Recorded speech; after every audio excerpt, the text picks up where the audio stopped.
할렐루야. 아멘. 우리 말씀 봅시다. 누가복음 15장 11절부터 볼게요.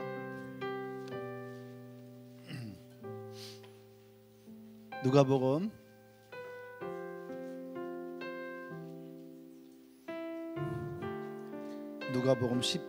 15장 11절로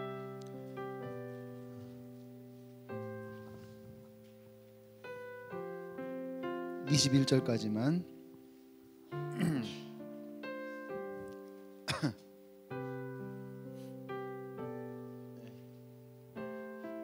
내가 24절까지 본다 했나? 24절까지 봅시다.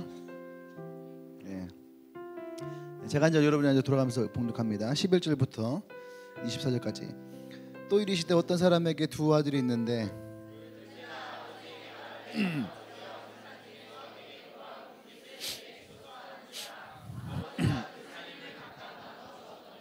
그 후 며칠이 안 되어 둘째 아들이 재물을 다 모아 가지고 먼 나라에 가 거기서 허랑방탕하여 그 재산을 낭비하더니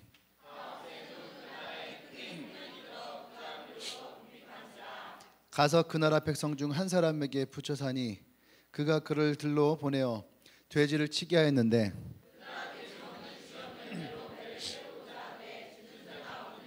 이에 스스로 돌이켜 이르되 내 아버지에게는 양식이 풍족한 품꾼이 얼마나 많은가.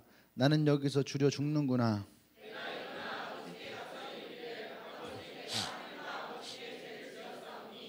지금부터는 아버지의 아들이라 일컬음을 감당하지 못하겠나이다. 나를 품꾼의 하나로 보소서 하리라 하고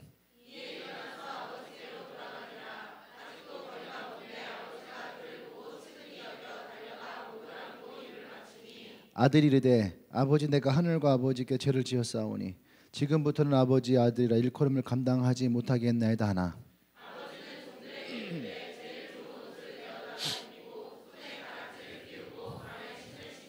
그리고 살찐 송아지를 끌어다가 잡으라. 우리가 먹고 즐기자.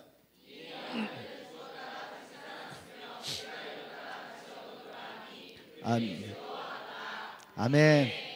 아마 이 본문으로 큐티했을 때 많은 사람들이 먹고 즐기자, 이거 레마의 단어가 됐을 것 같아요. 먹고 즐기자. 12월 달에는 좀 먹고 즐기는 시간이 있으면 좋을 것 같아요. 진짜인데 12월 달에는 살찐 돼지도 한 마리 잡고 저 덕현이나 승환이나 뭐 하나 잡아가고 그래서 12월 달에는 우리가 좀 그런 시간이 좀 필요할 것 같기는 해요. 그죠? 같이 좀 먹을 수 있고 같이 어울릴 수 있고 같이 놀 수 있는 그런 시간들. 11월 달까지는 열심히 달리고 12월 달에는 약간 릴렉스 할 수 있는. 할렐루야. 갑자기 이 단어를 보니까 그게 생각이 나갖고. 네. 제목 한번 읽어볼까요? 같이 시작. 아들의 마음 길을 갔다면. 우리가 이 본문을 흔히 이 탕자의 이야기라고 알고 있죠. 탕자의 이야기. 그렇죠? 탕자의 이야기. 근데 15장에 여러분의 성경을 보면은 이렇게 써 있어요. 잃은 아들을 되찾은 아버지 비유. 그러니까 사실은 우리가 이 본문을 두 가지 면에서 이렇게 보면은 좋을 것 같다는 생각이 들어요. 어쩌면 우리는 하나님 아버지의 시각에서 잃어버리는 아들을 찾는, 그러니까 드라마를 찍는다면은 아버지의 관점에서 이렇게 드라마가 진행되고 있는 거죠. 어디가 많이 나올 것 같아요?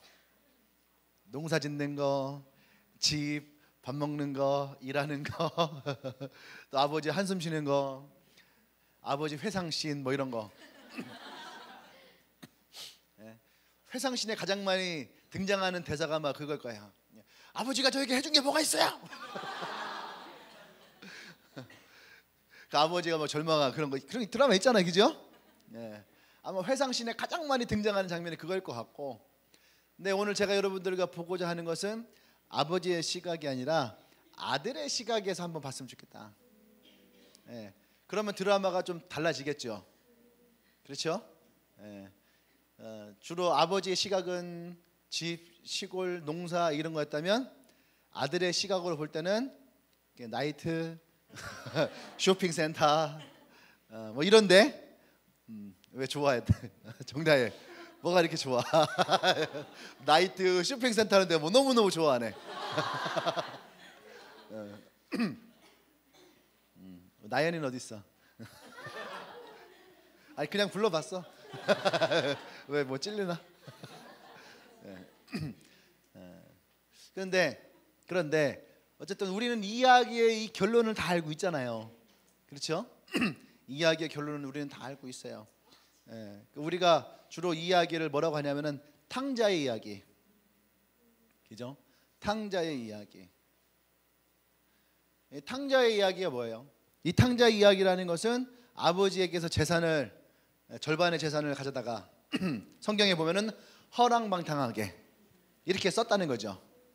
허랑방탕하게라는 말은 무슨 뜻이냐면은 자기 멋대로 자기가 하고 싶은 대로 그렇게 쓴 것을 허랑방탕.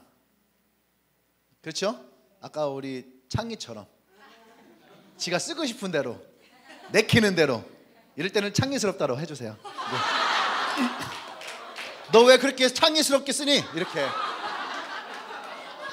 그런데 뭐 이렇게 쓰지도 못하고 저렇게 쓰지도 못할 때는 왜 이렇게 승근스럽게 쓰니? 이렇게.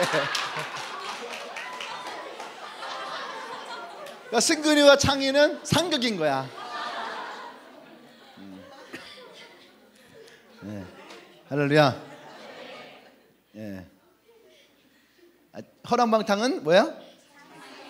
창의서야.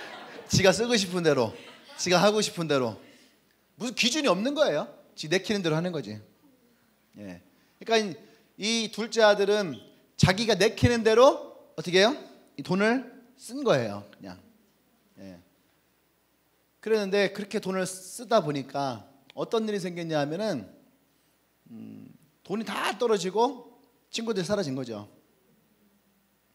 조금 이따가 좀 더 우리 이 부분을 조금 현미경을 좀 더 확대해서 보는 것처럼 망원경을 확대하는 걸 보는 것처럼 그 부분을 좀 봤으면 좋겠는데 어쨌든 이 아들이 어떻게 해요? 길을 잃은 거예요. 예, 길을. 그냥 길을 잃은 게 아니고 그냥 가는 길을 잃어버리는 것이 아니에요. 아버지 집에 가는 길을 몰라서 길을 잃어버린 게 아니에요. 그죠? 아버지 집 어떻게 가? 택시 타면 가는 거야. 아저씨에게 택시 타면은 가야 안 가? 가거든 그냥. 예, 돈이 없는 거지. 가자면 가는 거예요. 예, 그렇죠? 예, 뭐 안 또 내비 찍으면 되지. 예. 어쨌든 길을 잃었다는 얘기는 뭐냐면은 첫 번째는 자기의 정체성을 잃어버린 거예요. 자기의 정체성을 잃어버리고 두 번째는 내가 지금 여기 왜 와 있는지에 대한 목적성을 잃어버리는 거예요. 첫 번째 뭐예요? 두 번째가 목적성. 목적을 잃어버리니까 세 번째 뭐가 되냐면 방향을 잃어버리는 거예요. 어디를 가야 될지 모르는 거예요. 예? 이해되죠? 예. 여기까지 오게 된 건 첫 번째 뭐냐? 나는 돈이 많았고 이 돈으로 내가 성공하겠다라고 해서 여기 와 있는 거야. 그것이 어디야? 뉴욕이라 할까? 뉴욕에 와 있는 거야. 예. 뉴욕에 간 거예요. 내가 거기서 돈을 벌겠다. 그죠? 투자 자금도 있고. 두 번째는 뭐예요? 두 번째 목적이 뭐예요? 돈을 가지고 와서 내가 여기서 성공하겠다. 돈을 많이 벌어 성공해서 아버지에게 내가 얼마나 잘난 자식인지를 보여주겠다. 그죠? 그 방향은 뭐예요? 그의 방향은 뭐였어요? 뉴욕에서 잘 나가는 그 월스트리트가에 잘 나가는 그런 사업가 그런 걸 꿈꿀 거 아니에요. 안 그래요? 네. 그것이 이 사람으로 하여금 그곳에 있게 만든 이유예요. 근데 돈을 다 날려버린 거네. 자기의 돈을 다 날려버리니까 어떻게 해요? 첫 번째 내가 좀 아까까지만 해도 진짜 돈이 많은 금수저였는데 어느 순간 내가 흙수저로 인생을 바뀌어버린 거예요. 나 자신에 대해서 잊어버린 거예요. 그게 뭐냐? 나 자신의 가치가 없어진 거예요.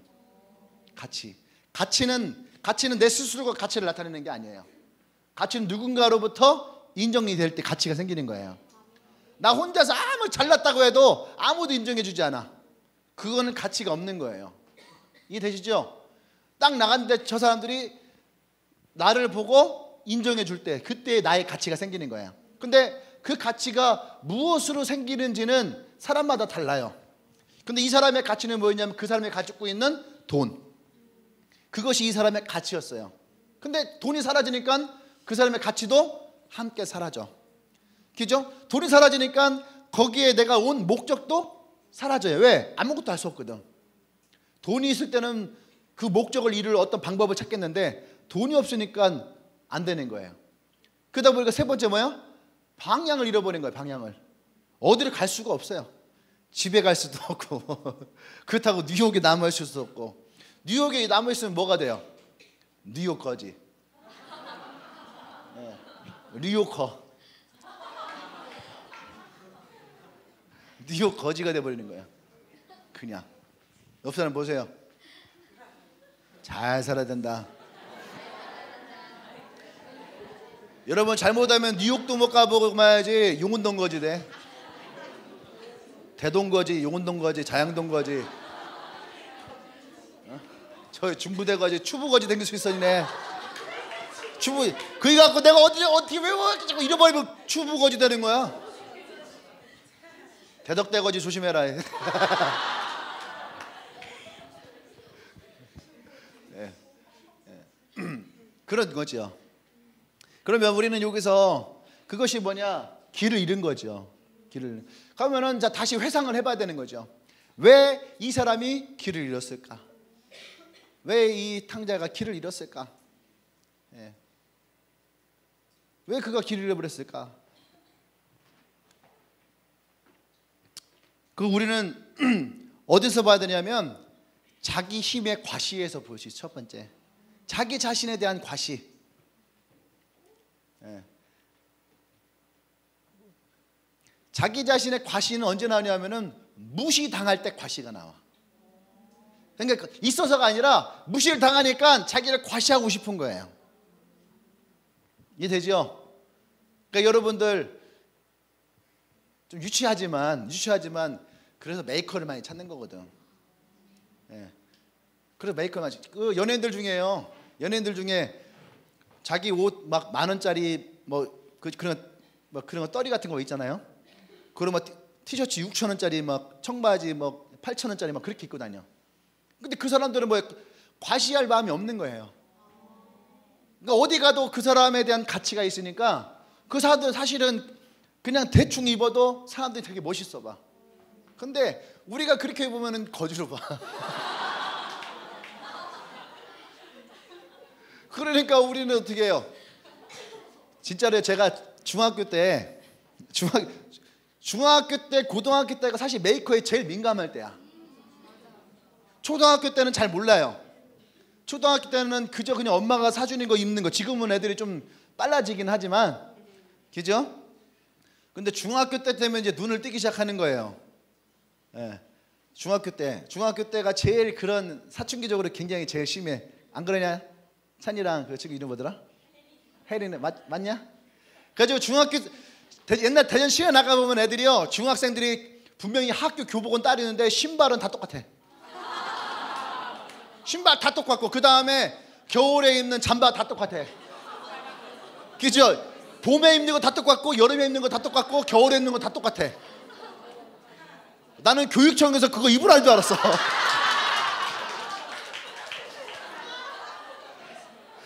한때 유행했던 게 그렇잖아요. 한때 유행했던 게 신발은 뭐였어요? 나이키.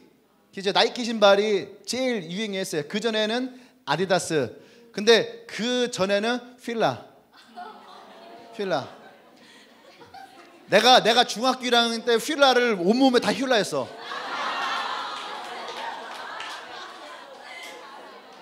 진짜로요. 내가 그때 가격표를 봤는데 휠라 그때가 내가 입었던 잠바가 휠라 그때 24만 원짜리였어요. 중학교 1학년 때. 중학교 때면 짜장면이 한 그릇에 500원. 아이스크림은 전부 100원. 오락실도 50원, 100원 할 때. 예. 예? 그랬거든? 근데 어쨌든 휠라 왜 그러냐면은 우리 고모가 서울에 있었는데 서울 잘 사는 집에 옆에 같이 살았어. 우리 고모가 잘 산 게 아니고. 그분이 누구였냐면 태릉 선수촌 앞에서 스포츠 센터를 크게 하시는 분이에요. 근데 휠라가 그분이 휠라를 수입하신 분이야. 예. 그러니까 재고가 많아. 근데 그분이 그거를 이제 우리 고모한테 주니까 고모가 우리 엄마 아빠한테 이제 보내온 거예요. 근데 그걸 입고 갔는데 애들이 아무도 몰라. 바지도 휠라, 위에 잠바도 휠라, 티셔츠도 휠라, 그 다음에 하다못해 목티, 목티 그것도 휠라. 근데 애들이 아무도 몰라. 아무도 몰라요. 근데 그게 언제 유행했냐면은 목사님이 대학 들어갔을 때, 대학 들어간 다음에 고등학생들 사이에서 휠라가 그렇게 유행했어요. 무지 비쌌다고. 신발 뭐 그 트레이닝 뭐 이런 게 막 10몇만 원, 20몇만 원씩 막 그랬거든. 그때 같이 유행했던 게 헤드. 요것처럼 이렇게 되는 거. 헤드. 아무리 봐도 민자야. 근데 비싸. 예. 그 다음에 유행한 게 뉴발란스. 예. 뉴발란스. 예. 근데 뉴발란스가 한국에서 뉴발란스 나왔다가 좀 유행했다가 바로 갔어요. 근데 대만에 갔더니 한국에서 대만을 갔는데 그 선교사님 딸에게 중학생이에요. 민감하잖아. 그러니까 나이키에 가서 나이키 신발이랑 가방을 사다 줬어. 최고 좋은 걸 사다 줬어. 최고 유행하는 걸로. 딱 사는데 애가 시무룩해. 나이키가 유행이 아니야. 그래서 이제 대만에 가면 제일 큰 빌딩이 101 1인이 빌딩이라고 86층에 가면 전망대가 있는 게 있어요. 전망대가 돌아. 네. 안 가봤어?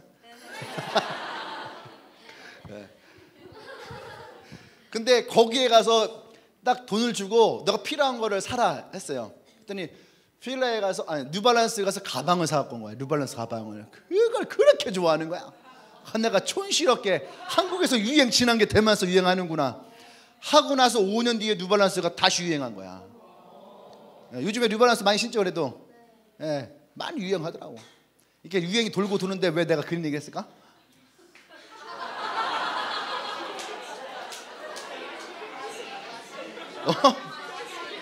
자기 과시.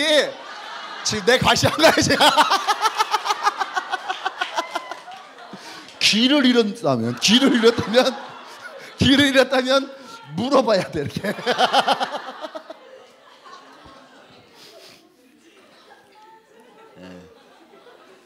어쨌든 이 얘기하려고 했구나. 중학교 때 다시 중학교로 가는 거야. 여러분 길을 잃었다면 다시 시작점으로 가는 게 제일 중요해. 다시 시작점으로. 중학교 때 민감하거든요. 그래서 그게요, 같이 살아도 희한하게 거기보다 좀 시골인 애들이랑 그 동네 사는 애들이랑 입는 게 틀려. 시골 애들은요 꼭 다 메이커. 하나 사도 나이키.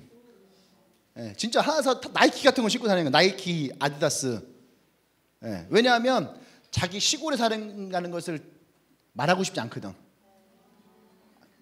크면은 그게 아무런 이유가 안 되는데, 그런 사춘기 때는 너 어디 살아? 가면 시골이야. 뭐 저 옥천이야. 이러면은 그지? 그래도 꼭 그래. 그래도요 저희 옥천 읍내에 있어요. 자존심 읍내. 우리 집 옆에 다사랑 치킨도 있고요. 던킨 도너스 들어왔어요. 그래도 어느 날 진실이가 막 그러고 목사님 왜 했더니 저희요 롯데리아 2층짜리 들어왔어요.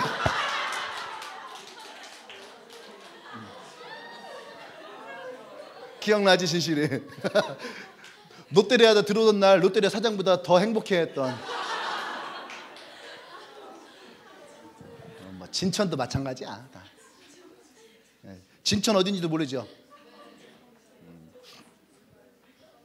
어쨌든 시골 애들이 그런 거, 그러니까 남들에게 자기의 연약함을 보여주고 싶지 않을 때에 자기 과시가 나와요.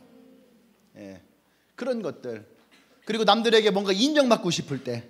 지금 이 탕자는 아버지에게 인정받고 싶은 거죠.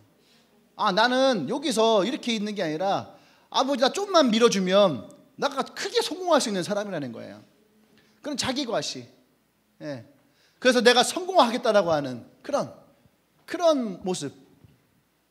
이게 이 탕자라고 하는 둘째 아들이 가지고 있었던 모습인 거예요. 할렐루야. 아멘. 예. 다시 말하면 사실 능력은 되지 않는데, 능력은 되지 않으나 자기가 그것을 이룰 수 있다라고 하는 자기의 신념, 자기의 모습. 또 다른 한 가지는 뭐냐면 아버지의 그늘에서 벗어나고 싶은 마음. 아버지가 너무 잘났어요. 항상 뭐를 해도 아버지를 쫓아갈 수 없어. 축구선수 차범근 있잖아요. 아버지가 너무 잘해. 아들 차두리도 터미네이터라고 하는데, 그죠? 근데 그 차범근은 그 터미네이터를 이겨버려. 아들인데도 불구하고. 예. 옛날에 차범근 선수가, 차범근 감독이죠. 50대에 축구를 하는데 홍명보 그때 은퇴한 지 얼마 안 됐어요. 한국 최고의 수비수잖아. 그 이제 뭐 자선 축구 대회를 하는데 남자들은요 자그마한 경기에도 승부욕이 발동합니다. 예. 그래서 축구를 하는데 그 50대의 차범근 감독이 뛰는데 홍명보가 현역에서 얼마 나오지 않으니까 몸이 돼 있을 거 아니에요. 딱 부딪히는 순간 무슨 뭐 쇠에 부딪히는 것 같더라는 거예요. 몸이. 항상 비교는 누구랑 하냐 하면은 아버지와 아들. 그래서요 차범근 선수가 프랑크푸르트라는 팀에서 전설적인 선수예요. 그러니까 프랑크푸르트에서 차두리를 스카우트 해갔는데 그들은 그런 게 있거든요. 그의 아버지에 대한 존경심. 그래서 그의 아들이 그 그라운드를 누비는 것을 굉장히 영광스러워해요. 그러니까 그 이유만으로도 프랑크푸르트에 스카우트되어 간 거예요. 그런데 거기서 계속 그 차범에 비교당하니까 그게 힘든 거지요. 그래서 항상 자기의 그 경쟁 상대는 아버지였다. 예. 내가 볼 때 이제 이 둘째 아들이 그런 마음이 있는 거예요. 아버지의 그늘에서 벗어나고 싶은. 야, 뭔 말만 해도 넌 네 아버지가 있잖아. 넌 네 아버지가 있잖아. 넌 네 아버지가 있잖아.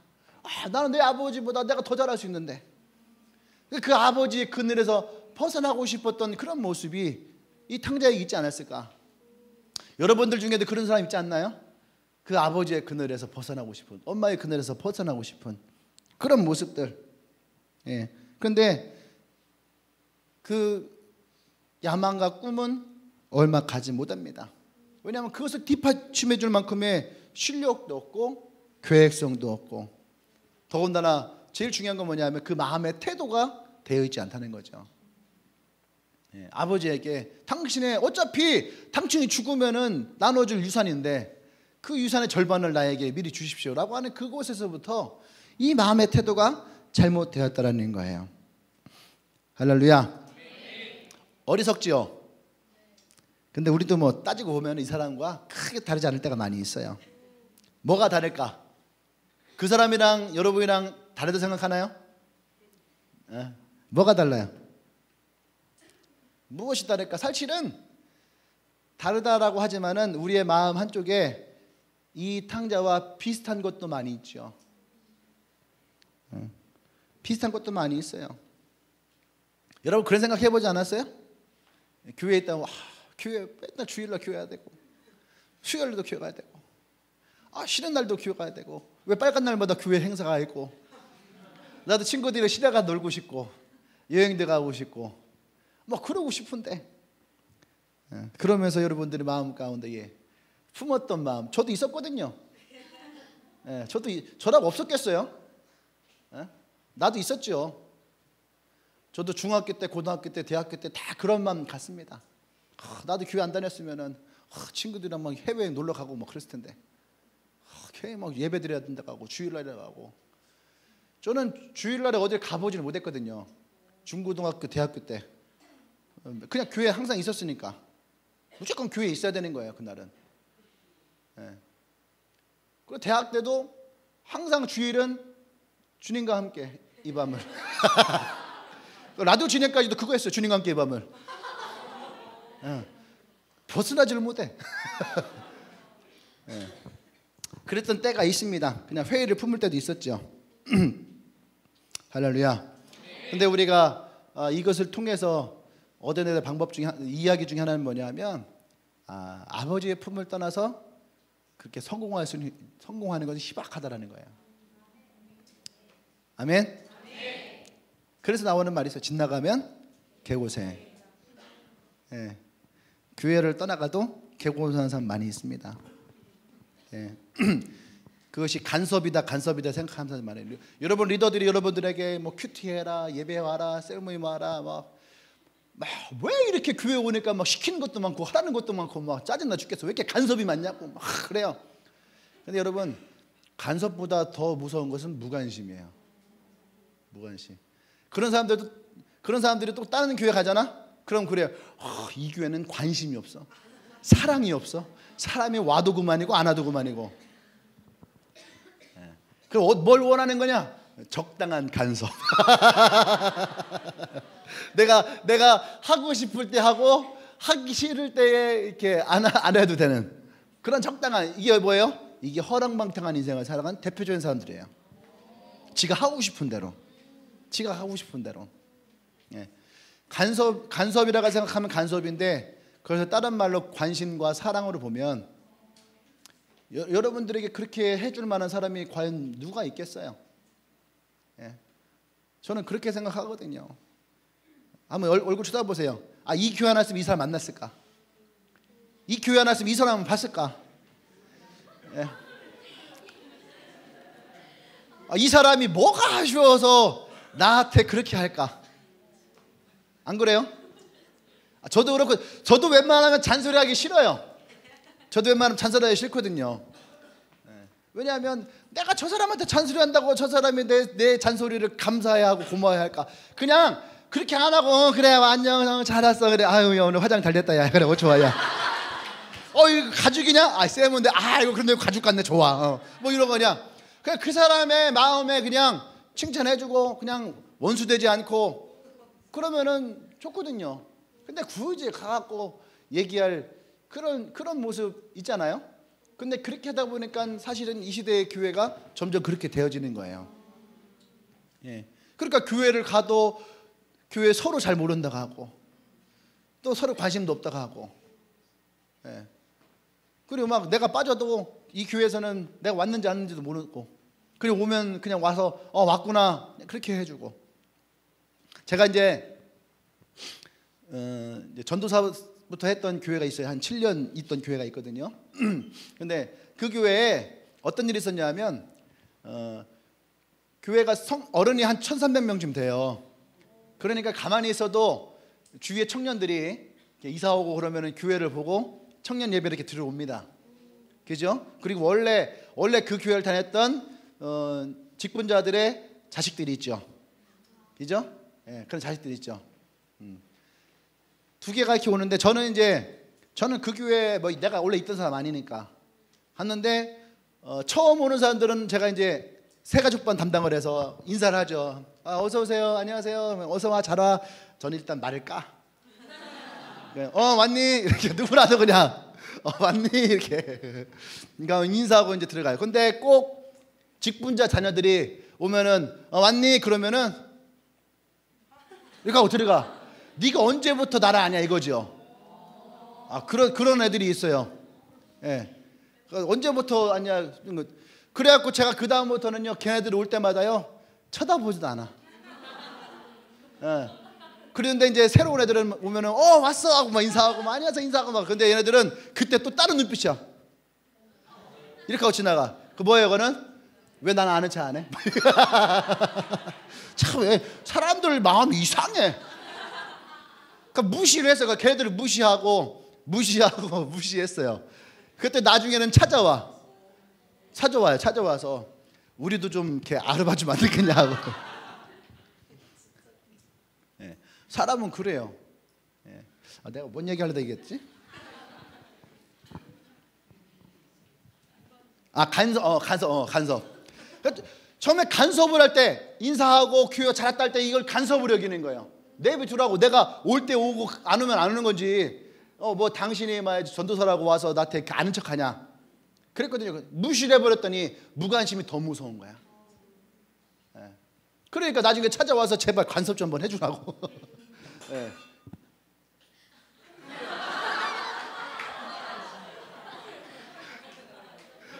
예, 그러는 거죠. 여러분, 저는 이것을 보면 그런 생각합니다. 탕자가 뒤에 느꼈던 중에 하나가 뭐냐면 그게 아버지의 간섭이 아니었구나. 그것이 정말로 아버지가 나를 향한 사랑이었구나. 여러분 주위에 여러분 리더가 보인다면 여러분 그렇게 한번 표현해 주세요. 미안해. 눈으로 보면서 미안해.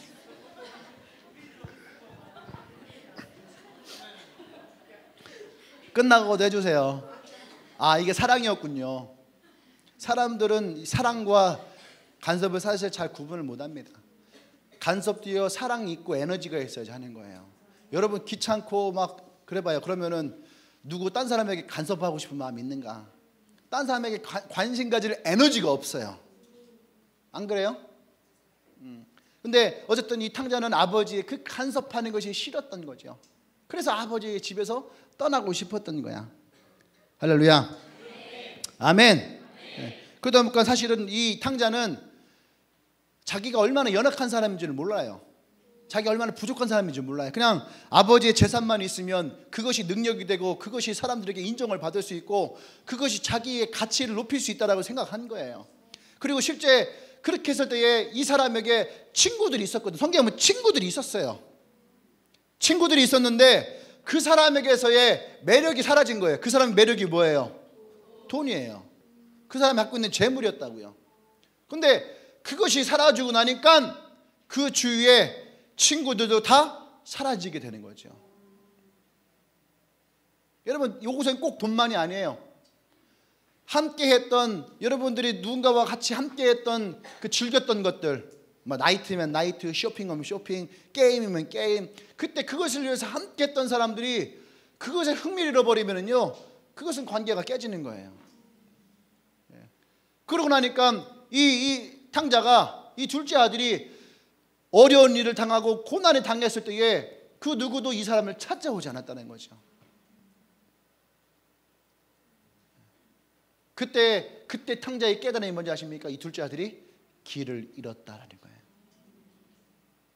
사람들에게서 소외를 당하고 내가 할 수 있는 내 능력이라는 것을 발휘하고 싶었는데 내 능력이 사라지고, 능력이 없잖아요.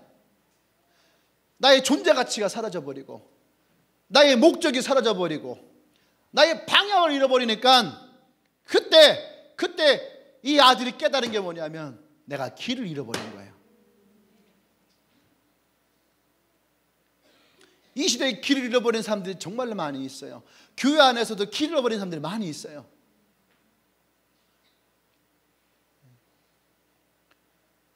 이 둘째 아들은 그 속에서 길을 잃어버렸다라고 하는 것을 깨달았을 때에 그에게 무엇이 있었나요? 그에게 찾아온 것이 고난이었어요. 어렵고 힘든 고난의 길, 고난의 삶, 내게 힘들고 어려운 삶. 그때에 이 탕자는 그 고난 속에서 깨달아지는 거죠. 아버지의 사랑이 어떤 것이었는지, 그 아버지의 집이 내게 얼마나 소중했는지, 그리고 내가 얼마나 무지했던 사람이고 내가 얼마나 교만했던 사람이었는지, 자기 주위에 있던 것이 얼마나 뜬금없는 일이었는지, 그것을 이 둘째 아들은 깨닫게 되어져요. 할렐루야. 아멘. 여러분 길을 잃어버린 것이 결코 손해만은 아니에요.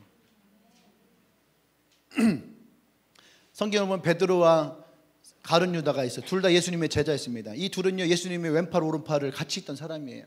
근데 둘 다 예수님을 부인했어요. 배신을 했죠. 둘 다 길을 잃어버렸어요. 그때까지 예수님을 바라보며 살아왔던 3년 반의 인생이 예수님이 십자가를 지면서 이 둘 다 어떻게 해요? 인생이 끝나버린 거예요. 길을 잃어버린 거예요. 예수라는 분만 보고 왔는데 그거 예수가 십자가에 달렸어요. 둘 다 예수님을 부인하고 배신했거든.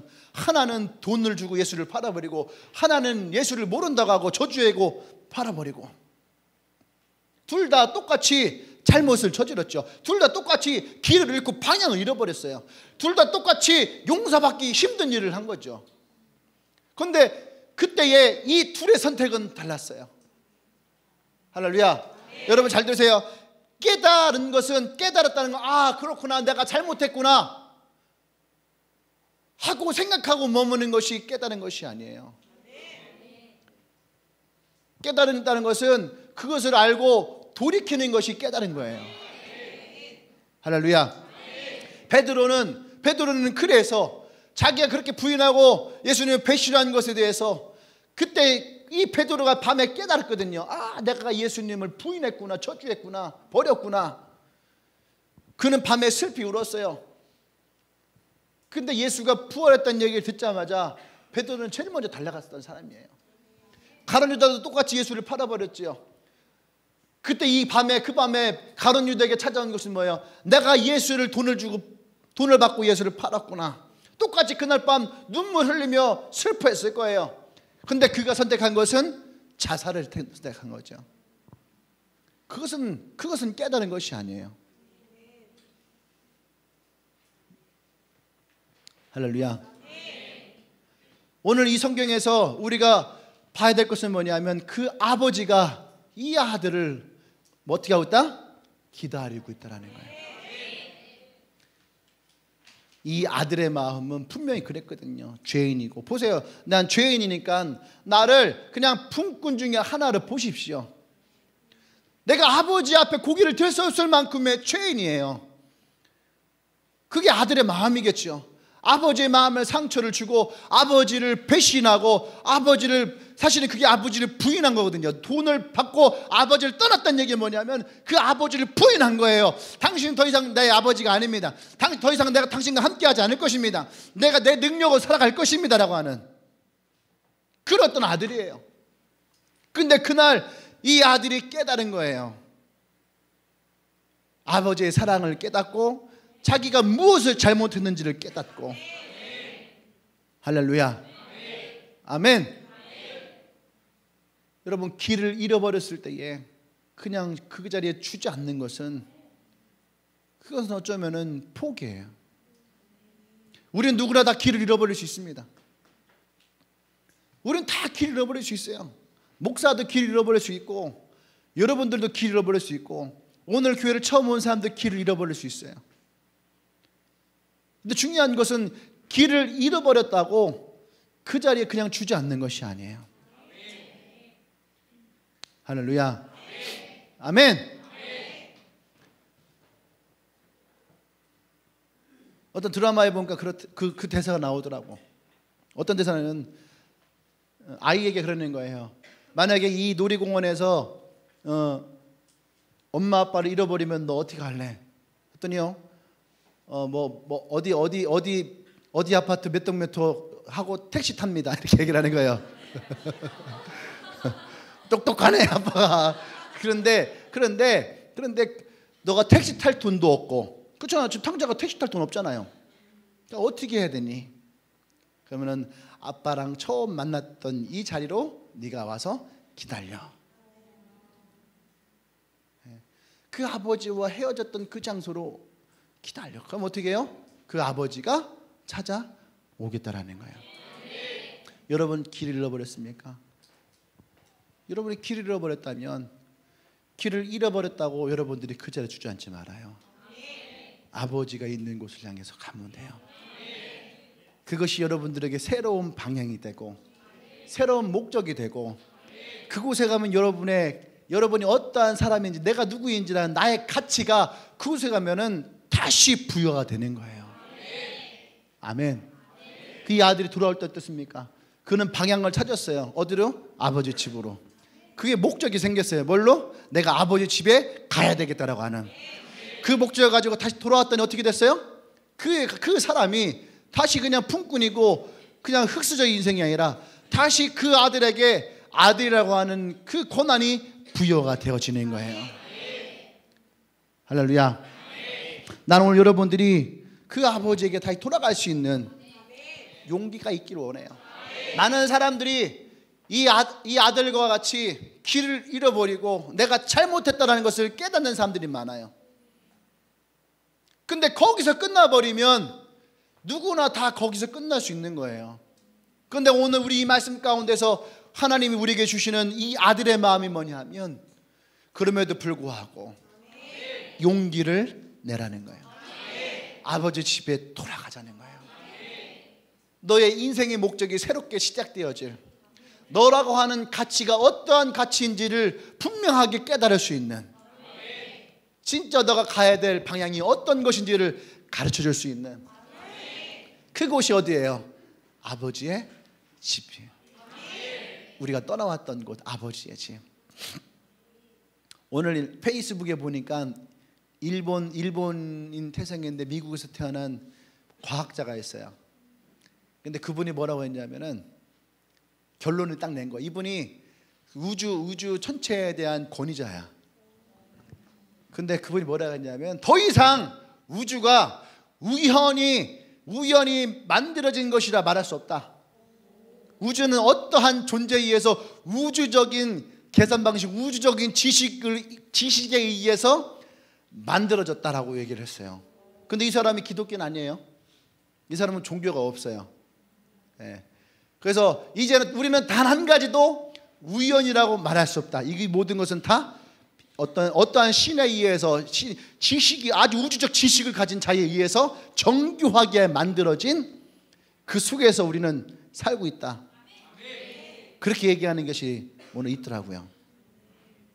저는 그래서 오늘 이 본문을 보면서 여러분들이 그런 말 하고 싶어요. 여러분들이 오늘 이 교회에 와 있는 것이 결코 우연이 아니다. 오늘 여러분들이 이곳에 왔다면 이곳이 오늘 여러분의 방향을 찾고 목적을 찾고 진정한 여러분의 가치를 발견할 수 있는 아버지 집에 돌아온, 그죠? 용기 있는 자들이 오늘 이곳에 와 있다고 저는 믿습니다. 옆 사람에게 하세요. 당신이 바로 그 사람입니다. 할렐루야. 아멘. 오늘 여러분들 가운데에 그런 분들이 있죠.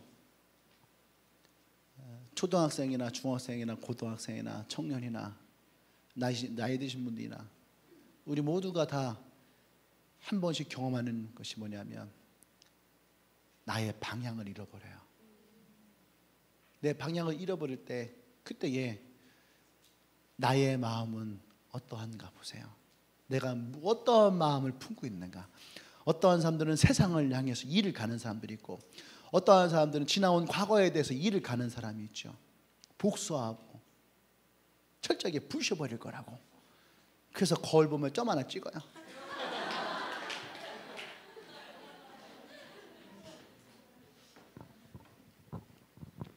또 어떠한 사람들은 그냥 주저앉아 버려요. 그래, 이게 진짜 내 모습이야 하고 그냥 주저앉아 버려요. 어떤 사람은 그래, 이것이 내 운명이야 하고 그냥 그것을 운명인 것처럼 받아들이려고 하죠.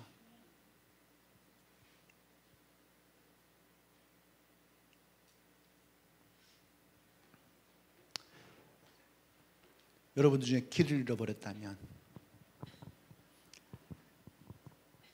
오늘 내 여러분들에게 길을 가르쳐 줄게요. 예수님이 요한복음 14장 6절에서 얘기했거든요. 내가 곧 길이요 진리요 생명이니. 여기에 우리 인생의 가치가 있죠. 목적이 있고요. 방향이 있어요. 할렐루야. 그 예수님을 여러분들에게, 그 예수님께 돌아온다면 난 여러분들이 더 이상 길을 잃지 않을 수 있는. 왜 그래요? 이 아들이 똑같이 그 아버지에게 받았던 것처럼 여러분들에게 동일하게 얘기합니다. 하나님의 자녀가 되어지는 그 반지가 끼워지게 될 것이고 더 이상 여러분의 인생 가운데 피곤했던 인생에 그 신을 벗기고 평안의 신을 신길 것이고 여러분들의 그 삶 가운데 누더기 같은 여러분들의 마음들을 다 벗기시고 새하얀 옷을 입히시면서 여러분들을 깨끗게 할 것입니다. 그리고 그분이 여러분을 말씀할 거예요. 너는 나의 사랑하는 아들이라, 나의 사랑하는 딸이라. 할렐루야. 오늘 여러분들에게 그런 하나님의 마음이 있기를 원합니다.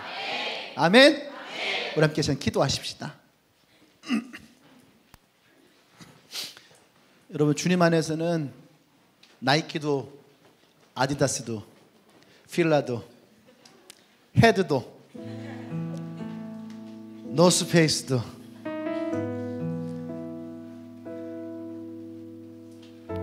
다 중요하지 않아요. 여러분이 무엇을 입고 있는지, 무엇을 신었는지, 내 지갑에 얼마가 있는지, 그것이 중요하지가 않아요. 왜냐하면 아버지 집을 떠났을 때는 그게 중요하거든. 무시당하지 않아야 되고, 돈이 있어야지 내가 살아갈 수 있고. 근데 아버지 집에 있을 때에는 그것이 다 필요가 없어요. 여러분이 가만히 있어도 여러분의 지갑을 채워주실 것이고, 가만히 있어도 여러분에게 좋은 신을 신기실 것이고, 가만히 있어도 깨끗한 옷을 입히실 거예요. 더 중요한 것은 그냥 아버지 집에 있으면 그것만으로도 여러분이 어떠한 사람인지를 사람들이 다 알게 됩니다. 굳이 내가 설명하지 않아도, 굳이 내가 변명하지 않아도, 굳이 내가 나 자신에 대해서 자랑하지 않아도, 여러분이 여러분에 대해서 얘기할 때에 여러분 스스로가 때론 수치감을 느낄 때도 있고, 때론 내 자신의 낮은 자존감 때문에 괴로울 때도 있죠. 내가 인정받지 못하는 것에 대해서 아파할 때도 있죠. 근데 아버지 집에 있으면 그것이 소용없는 거예요. 그냥 여러분이라는 것 그 하나만으로도, 하나님의 자녀라는 것 그 하나만으로도 여러분의 마음을 채울 수가 있거든요. 오늘 이곳에 혹시 길을 잃은 사람이 있나요? 길을 잃고 그 자리에 주저앉아서 내가 어떻게 가야 될지, 내가 무엇을 해야 될지, 내가 해왔던 것들이 덧없이 부서져 나가고, 내가 지켜왔던 것들이 아무런 소용없는 것으로 변하여지고, 내가 일을 했던 것들이 더 이상 손에 잡히지 않아서, 그래서 길을 잃고 방향을 잃고 목적을 잃고 그런 사람이 있나요?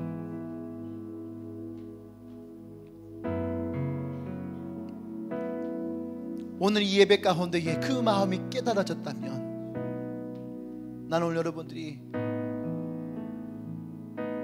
하나님 아버지의 집으로 여러분의 마음속에 그 아버지를 부르기를 원합니다. 내가 아버지에게 돌아가기를 원합니다. 내가 아버지 집에 머물기를 원합니다. 내가 아버지와 함께 있기를 원합니다.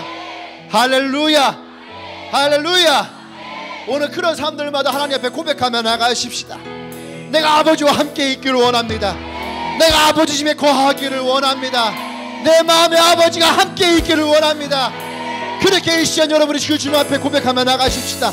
우리 주여 한번 해서 기도합니다. 주여,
할렐루야, 할렐루야.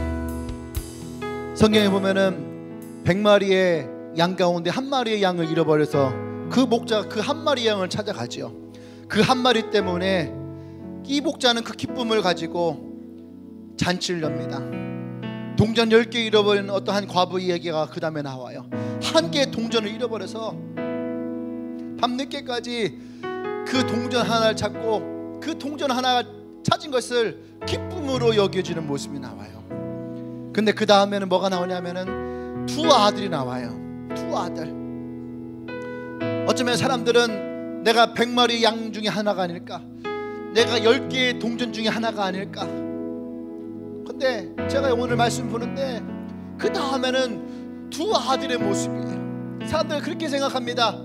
아버지 집을 떠나고 부모의 마음을 속상하게 할 때에 어차피 나 없어도 형이 있으니까, 어차피 나 없어도 누나가 있으니까, 어차피 내가 없어도 저 공부 잘하는 동생이 있으면 되니까, 어차피 내가 없어도 돈 잘 버는 저 사람이 있으면 되니까, 내가 없어져도 이 집에서 아무런 상관이 없을 거야, 내가 없어져도 이 사람들은 다 나를 모른 척 할 거야, 내가 없어져도 오히려 이 사람들은 더 행복할 거야.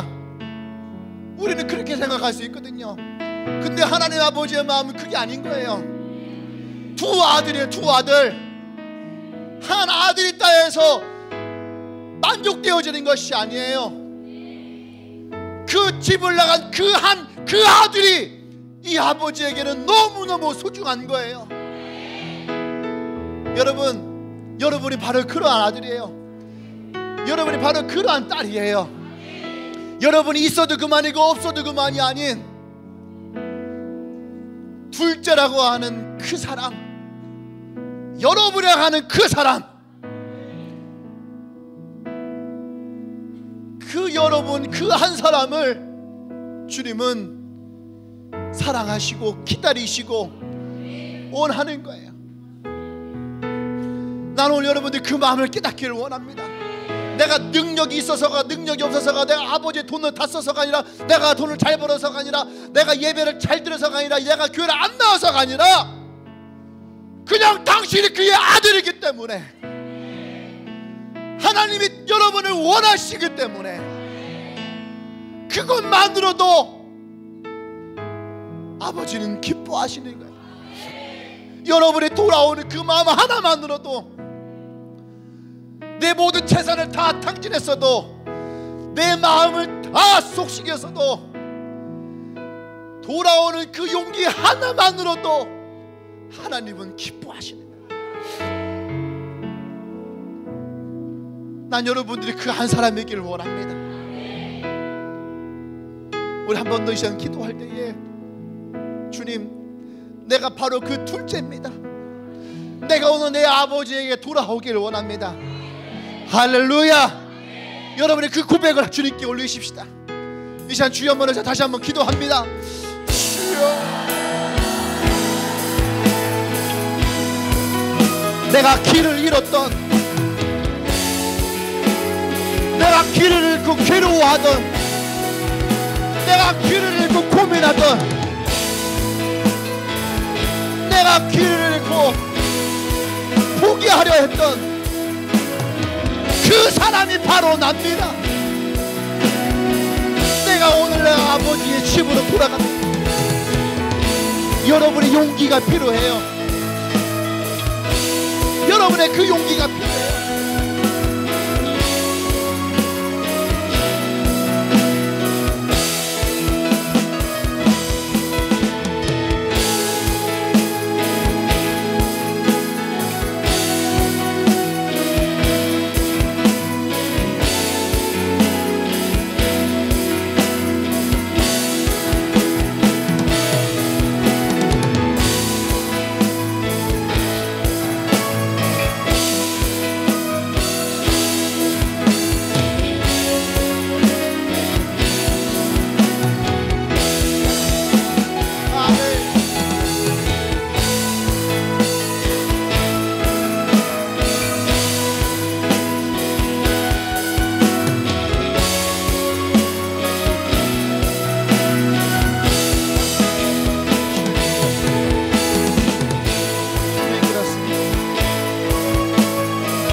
할렐루야.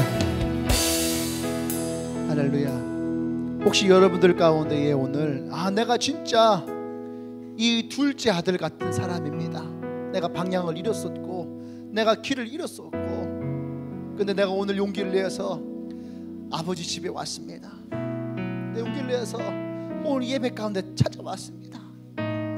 그런 사람이 있으면 오늘 오늘 그런 마음이 내게 온 사람이 있다면 그 사람은 아까 얘기했죠. 깨달은 것을 끝나면 안 돼요. 용기를 내야 됩니다. 그런 사람은 한번 자리에서 일어나 보세요. 내가 아버지 집에 오늘 돌아왔습니다. 길을 잃었던 사람, 그래서 오늘 내가 그 아버지 집에 돌아온 사람, 누구라도 좋습니다.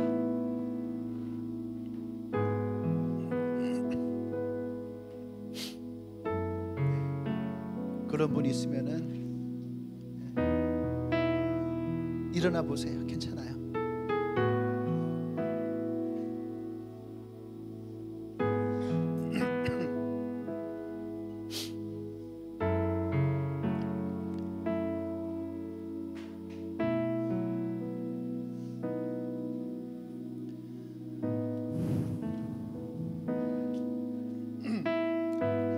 아버지의 마음을 여러분들에게 전달하겠습니다.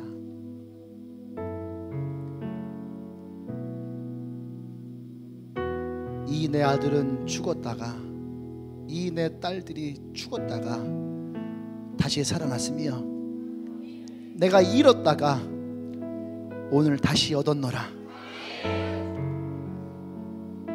이 말씀은 하니 이곳에 있던 모든 사람들이 다 즐거워하더라. 할렐루야! 할렐루야! 오늘 하나님께 가장 큰 박수 나가십시오. 할렐루야! 오늘 이곳에 일어나 있는 여러분들로 인하여서 우리 하나님이 기뻐하시고, 그 여러분들로 인해서 우리가 함께 기뻐하기를 원합니다. 할렐루야! 이곳에 돌아온 여러분들을 환영합니다. 이곳에 함께한 여러분들 사랑합니다. 할렐루야! 할렐루야! 우리 일어나신 분들 있다면 그 주위에 있는 사람들이 함께 일어나서 안아주세요. 아버지가 안아줬듯이 안아주면서 잘 돌아왔다, 사랑한다, 돌아와서 기쁘다, 즐겁다. 예, 누구라도 좋아요. 같이 일어나서 찾아가셔서 한번 해주세요. 예.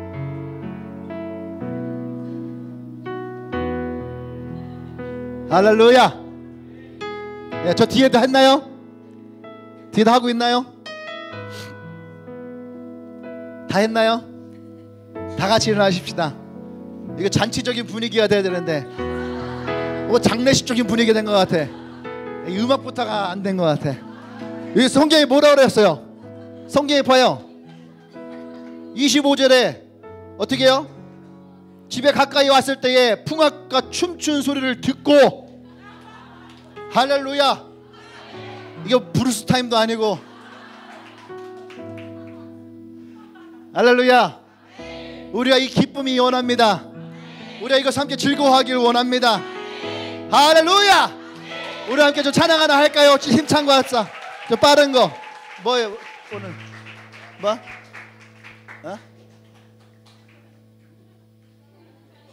오늘 오늘 찬양했던 게 좀 빨리 뭐였어요? 나는 자유 할까요? 찬양 나와보세요. 네, 우리 함께.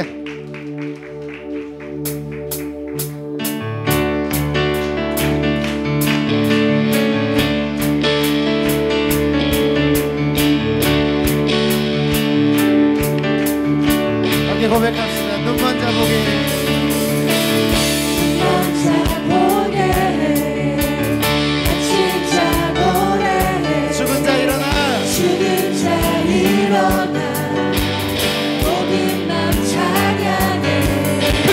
어둠이 꺼지고 내 영혼 외쳐 자유해, 자유해, 자유해. 나는 자유해,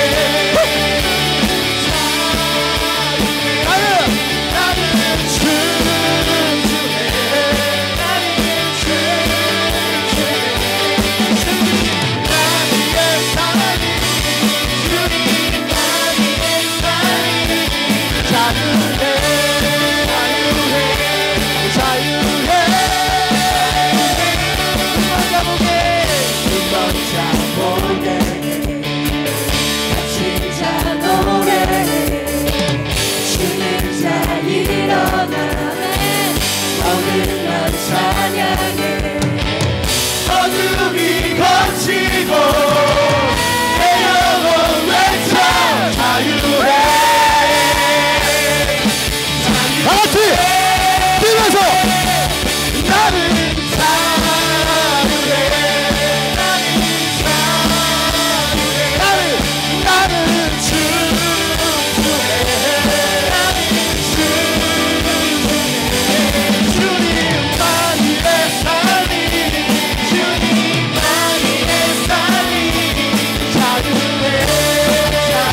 사람에게 너도 자유해 너도 자유해 주님만 위해 살리 주님만 위해 살리 자유해 자유해 여섯 보고 자유해 자유해 나는 자유해 나는 자유해 너도 자유해 너도 자유해 주님만 위해 살리 주님만 위해 살리 자유해 자유해 같이 뛰면서 나는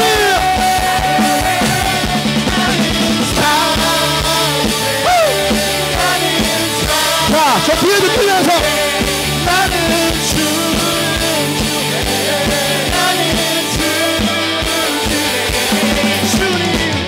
위해 살리 주님만 위해 살리 자유해 자유해 자유해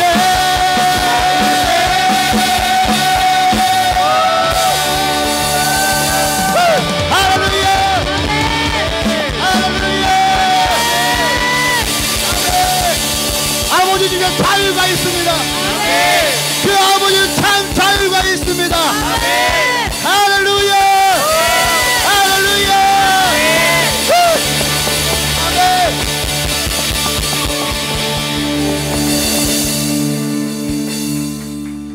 할렐루야. 아멘. 우리 옆 사람에게 선포합시다. 아버지 집에 아버지 집에 참 자유가 있습니다. 참 자유가 있습니다. 참 잘 왔습니다. 참 잘 왔습니다. 다시는 나가지 마세요. 다시는 나가지 마세요. 집 나가면 개고생. 할렐루야. 아멘. 아멘. 우리 하나님께 다시 한번 영광 말씀. 아멘.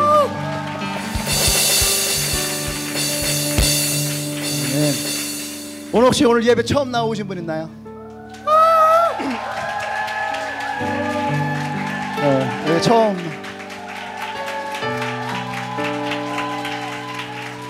네. 환영합니다.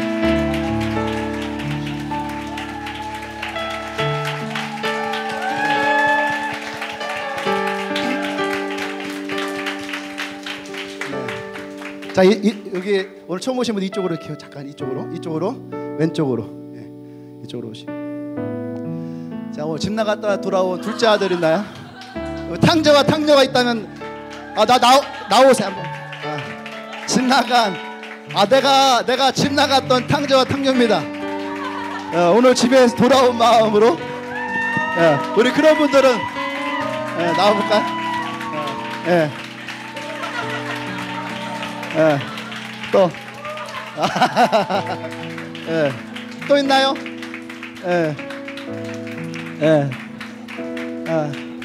그래요. 이쪽으로 보니 우리 교회 탕녀가 많네. 자, 탕자들은 아직 안 돌아온 거야? 탕자들은 또 저기 대전대 사거리 또 헤매고 있는 거 아니야 또? 탕녀 출신들은 이쪽으로 와주세요. 이쪽으로. 여기는 오늘 새로 오신 분들 자리입니다. 여러분들 자리가 아니에요. 언니 이쪽으로. 네, 우리 환영합시다.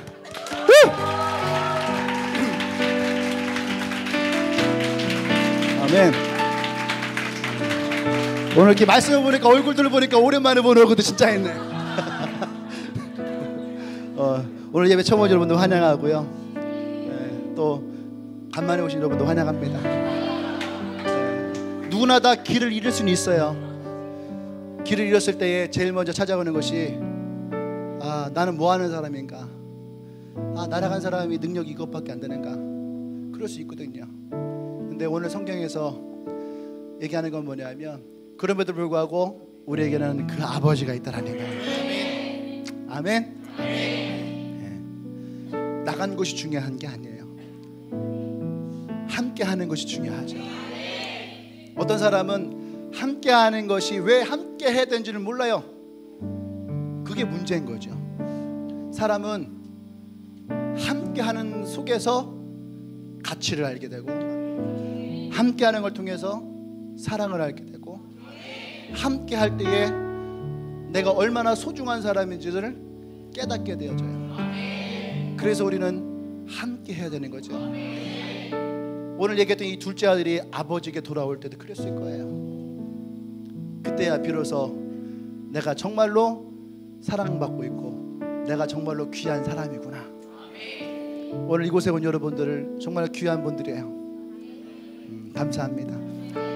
밤새 찾아도 꼭 찾고 싶은 사람. 여기는 저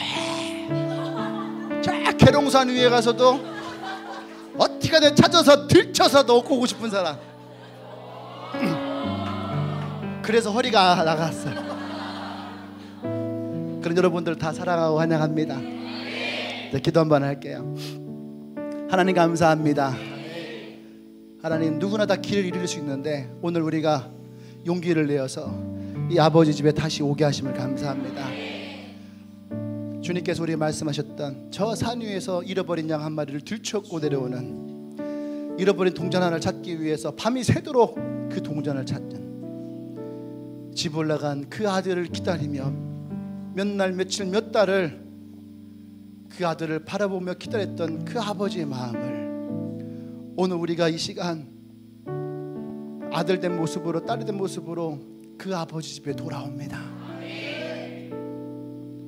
우리 하나님 이것을 통해서 기뻐하시고 우리 또한 이곳에서 진정한 기쁨과 행복과 사랑과 또한 자유가 있기를 원합니다. 성령님, 우리 가운데 오늘 큰 잔치를 주시고 오늘 우리 마음 가운데 큰 기쁨을 주시옵소서. 오늘 이곳에 나와 있는 모든 영혼들 한 명 한 명을 축복합니다. 성령, 이 가운데에 더 큰 행복으로, 더 큰 사랑으로 주님 부어 주시옵소서. 이제는 우리 주 예수 그리스도의 은혜와 하나님의 크신 사랑과 성령의 교통 역사하심이 길을 잃고 방향을 잃다가 이제 용기를 내어 아버지 집에 돌아와 그 하나님 앞에 그 사랑과 은혜와 그 행복을 누리며 자유기회를 소망하는 오늘 이곳에 처음 나온 우리 주님의 교회 가족과 또 그 방향을 잃고 찾아 돌아온 우리 가족들과 또 주님에게 모든 성도들을 위해 지금으로부터 영원토록 함께 하시기를 간절히 축원하옵나이다. 아멘. 아멘.